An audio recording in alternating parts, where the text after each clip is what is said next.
بسم الله الرحمن الرحيم الحمد لله صلى الله وسلم وبارك على رسول الله وعلى آله وصحبه أجمعين أما بعد. قال الإمام أبو داود رحمه الله تعالى في كتاب السنن باب فضل الجمعة. حدثنا مسدد قال أخبرنا أبو معاوية عن الأعمش عن أبي صالح عن أبي هريرة رضي الله عنه قال قال رسول الله صلى الله عليه وسلم من توضأ فأحسن الوضوء ثم أتى الجمعة قال فاستمع وأنصت وغفر له ما بين الجمعة إلى الجمعة وزيادة 3 أيام ومن مس الحصى فقد لغى.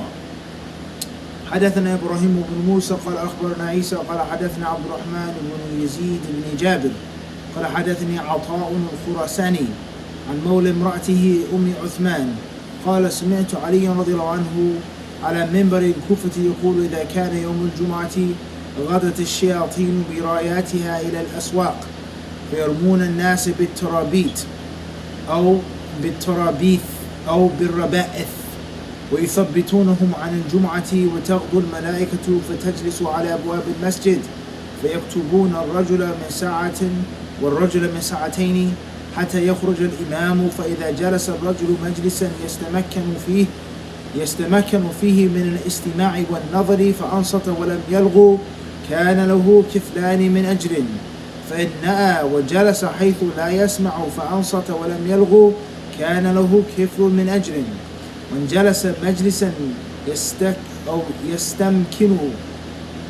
يستمكن فيه من الاستماع والنظر فلغى ولم ينصت كان له كفل من وزر ومن قال يوم الجمعة لصاحبه صح فقد لغى ومن لغى فليس له في جمعته تلك شيء. ثم يقول في آخر ذلك سمعت رسول الله صلى الله عليه وسلم يقول ذلك. قال أبو داود رواه الوليد بن مسلم عن ابن جابر قال بالربائث وقال مولى امرأته أم عثمان ابن عطاء. The next chapter in Sunan Abi Dawud and the book of Jumu'ah is the virtue of Jumu'ah, the excellence of Jumu'ah, the superiority, the rewards contained within Jumu'ah. Similar to the previous chapter when we spoke on Sa'atul Ijabah, the hour, the golden hour in which any Muslim makes dua to Allah subhanahu wa ta'ala, Allah will answer his dua. And that in itself is a virtue of Jumu'ah. It's something that proves the fadl of Jumu'ah. However, because it's so important and so virtuous, it is singled out, let alone is something specific. But now I'm talking about the general bounties of Jumu'ah. Why is Jumu'ah so important and so special? Now, if the Muslim believes this and knows this, then it's only going to be common sense for the Muslim to make Jumu'ah his focal point of the week. That's supposed to be the day in which you give the most time, most attention, and most care to. Not Monday, not Wednesday over the hump day, not Friday night, not the weekend, not when you get paid, not Sunday night football, but Jumu'ah. Jumu'ah should be the day that you look forward to before, and it should be the day that you reminisce on after it passes. And all affairs, all of your business, all of your dealings, etc., etc., etc., should revolve and orbit around Jumu'ah. Period. That's supposed to be the crown jewel. That's the cherry on your cake. That's supposed to be the best of the best. So Monday, Tuesday, Wednesday, Thursday, I'm preparing for Jumu'ah. Saturday, Sunday, back to Monday, I'm reflecting, reminiscing, and I'm getting ready for another coming Jumu'ah because it is that special. Also, on the actual day of Jumu'ah, with regards to work, traveling, friends, family members, relationships, sleeping, eating, dressing, etc., everything should orbit around Jumu'ah. Me getting there on time, me benefiting from the khutbah, me wearing my best clothes, me putting on my best smile, me having the best character, the best behavior, me giving the best sadaqah that I can give, shaking as many hands as I can possibly shake, etc., because it is such a special day. And no one but a wretch is going to allow Jumu'ah to come and go, come and go, come and go, come and go without taking advantage of it and without seizing the opportunity that Allah hands him every single week. And this is manifested, the opposite is manifested in brothers not going to Jumu'ah. Brothers coming to Jumu'ah late, chronically, knocking on the door every single week, 140, 150. They know what time Jumu'ah starts, but every week they come late. But they don't go late to work. That's a fact. You go late one day, no problem. You go late another day, you get a warning. The supervisor comes up to you. You're late 3 times, back to back. We all know what would take place. You're going to get your pay docked, you're going to leave, you're going to lose the job, etc. You're going to meet someone, going to watch a game, watch a soccer match. You're not going to go late. You're going to meet a kafir for some type of business. You're not going to go late. You're going to go to the doctor's office. You're not going to keep going late. You may be late once or twice, but you're not going to systematically go late. Or some Muslims, even worse than that, they say, I just want to go there just for the salah. I have no intention of listening to the khutbah. I don't want to listen to the khutbah, whatever. I'm just going to go just for the prayer. And that's extremely sad. So a sign of the strength of one's Islam, inshallah, is his or her importance of Jumu'ah. And the sign of a weakness of a Muslim's Islam is their lackadaisical stance towards Jumu'ah. It's just another day. It's no biggie. It's no specific thing. And the list goes on. And if you live in the Muslim countries and you go overseas, no doubt you'll see a lot that's wrong, unfortunately. You see many things that are incorrect. All Muslim countries, wherever you go, you'll see things that are wrong with regards to the Aqidah. Okay? You see things wrong with regards to understanding of Islam. You see innovations, bid'ah. You see sins. You see imitating of the kuffar. You see problems with the government, with the system, etc. But despite those different problems, you will see that the importance of Jumu'ah, the virtue of Jumu'ah, is integrated with the culture. That's a fact. He may not do this, he may not even pray all 5 salats. Why the other billah? He may have this issue, but Jumu'ah come, Jumu'ah is a special day. Jumu'ah Mubarakah. And that's manifested by the merchants, the clothes, the khutbah, everything is different when it comes to Jumu'ah. And oftentimes, in non-Muslim countries, it's the exact opposite. And people, they don't place enough importance on Jumu'ah. And there are many other manifestations of this. May Allah help us and guide us all. What's important is, Imam Abu Dawud, rahimahullah, he mentions 2 hadiths. The first hadith is reported by Abu Hurairah radiallahu anhu, in which the Messenger of Allah sallallahu alaihi wasallam is quoted to have said, whoever performs a perfect wudu,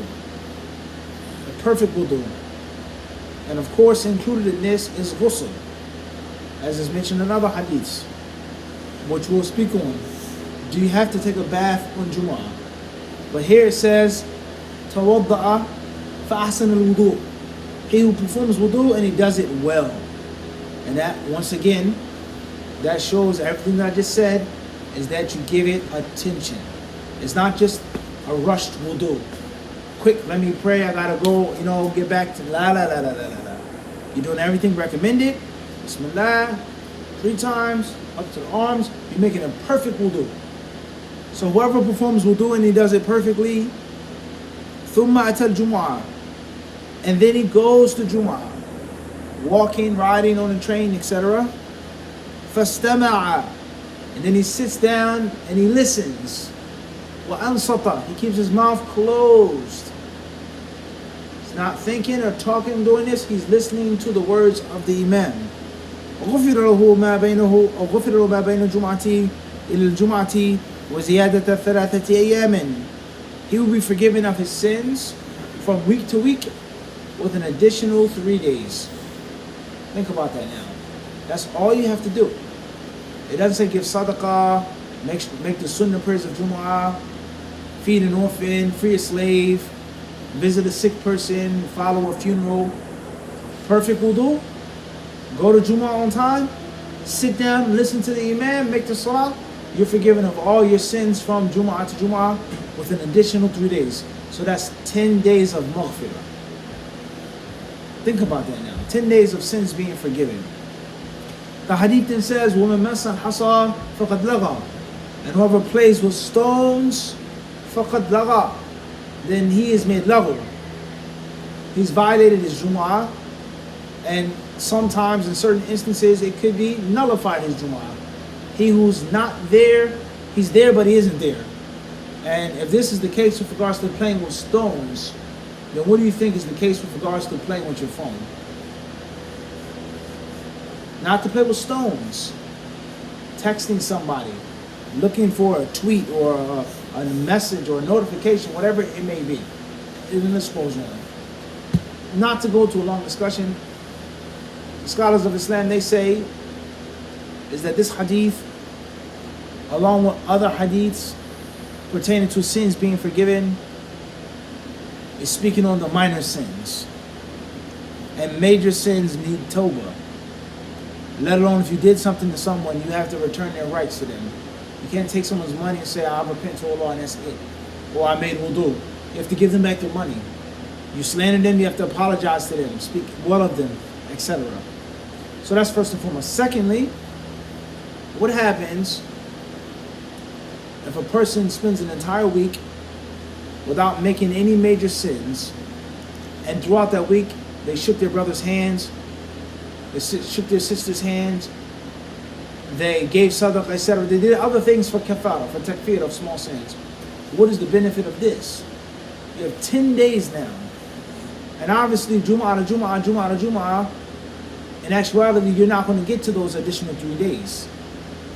Right? Because it's 7, 7, 7, 7, 7, 7, 7, 7, 7, 7, if you're making Jumu'ah constantly. So what is the fa'idah of the additional 3 days? You understand the question now? A Muslim regularly performs Jumu'ah. How many days is that? Huh? 7 plus 3. No, just Jumu'ah to Jumu'ah is going to be what? 7 days. 7 days. So the hadith says he'll be forgiven from Jumu'ah to Jumu'ah وَزِيَادَةْ 3 أيام, with 3 additional days. So a person keeps making Jumu'ah, they don't make any major sins, and throughout the week they do other things that remove the minor sins. What is the benefit of the additional 3 days? One may ask. One answer is that if the major sins are avoided, period, and the other minor sins are wiped away, then it is even more virtue and a higher status and a higher standing with Allah subhanahu wa ta'ala. So think about that now. How many Jumu'ahs do you make in a week or a month, a year, your lifetime? And you may be a Muslim who never made the major sins, you made tawbah, etc.